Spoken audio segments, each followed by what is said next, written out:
The doctors in the operating room were stunned. The woman, who had been sentenced to death, miraculously woke up during the surgery. It was hard for everyone to believe. For the past 10 years, she had been in a vegetative state. Her husband, who had waited in vain, finally followed the doctor's advice. He decided to remove her breathing tube, but just then, Sean noticed her finger twitch. Upon closer observation, there was no abnormality. However, Sean was suspicious. This didn't seem like a normal sign of muscle atrophy.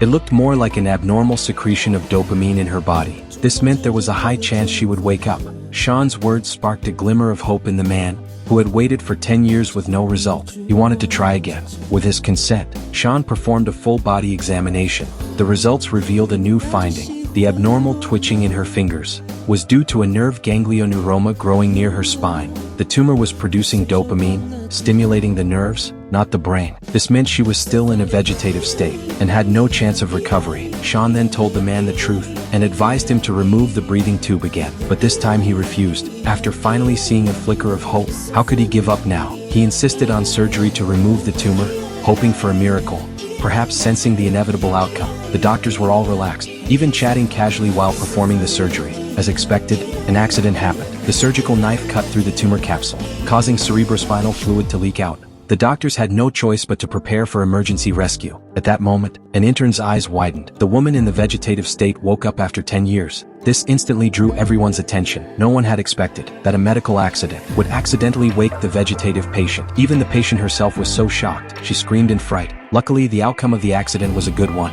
As the two interacted sweetly, Sean brought bad news. After the checkup, it was revealed that the tumor capsule had been cut during surgery, which caused dopamine to leak from the tumor, entering the brain. Once the dopamine runs out, she will die completely. The two who had just sewn her up were devastated. It felt like a thunderbolt from a clear sky. The husband tried to find another solution, but Sean told him it was nearly impossible. That night, she lost her life. Maybe fate works this way.